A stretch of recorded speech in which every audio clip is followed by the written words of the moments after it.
Alright, welcome back everyone. We're going to spend some more time in the shop making charcuterie boards. Not only just charcuterie boards, but interlocking charcuterie boards. A must-have for this year's entertaining season. So I have some more scrap walnut laying around, and I thought I've seen these on Pinterest and other media outlets pop up every once in a while, and I thought, yeah, that would be fun to make. And so I'm going to bring you through the process on how I made these, and we hope that you enjoy this video, and let's get started. So I've laid out the pattern for the interlocking charcuterie boards. I defined the top portion here with a roll of Teflon tape that I found laying around in the shop. It was about the right size, and then from that point I just hand drew some curves that I thought would make a pleasing handle, and then after the fact we'll put a hole in there so you can hang it up on the wall if that's your desire. And the idea is that this portion interlocks with this portion, and the reason for it being round is this would be a place for a wine glass, and you want that to seat nicely, so it has to be as round as possible. So the overall dimensions end up being 19.5 by 8.5, so our first step will be to rip down our boards to 8.5 inches wide.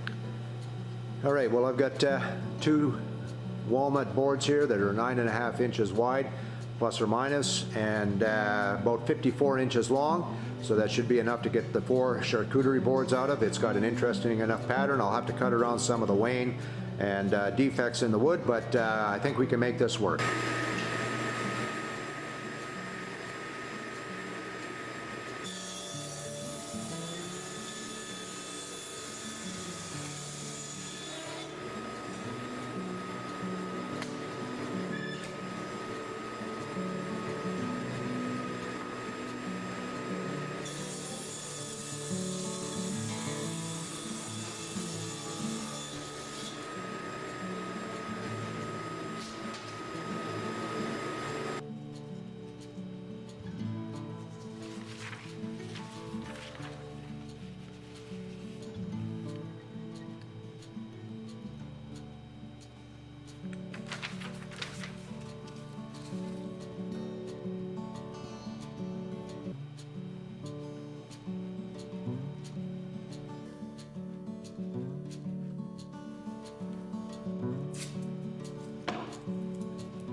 Well, I thought I'd try a test piece on the bandsaw. My bandsaw has a 15-inch toe cap, and that's just not quite wide enough to make the original template. So I'm just going to adjust the shoulder of this template just a little bit so that it can make it through, and we'll adjust all the tracings, and then we'll start cutting on the bandsaw.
So as it turns out, I could get 5 boards out of the material that we had.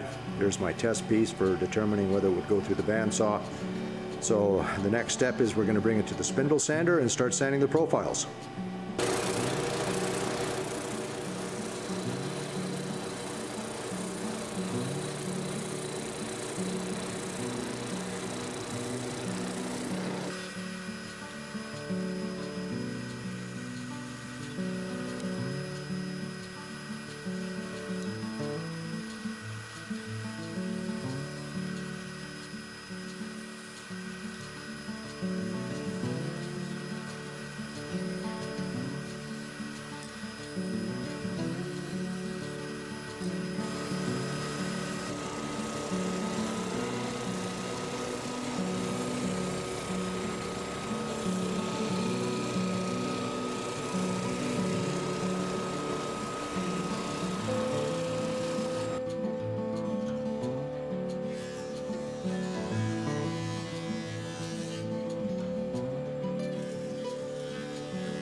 Well, the walnut really pops when you put the food grade mineral oil on there.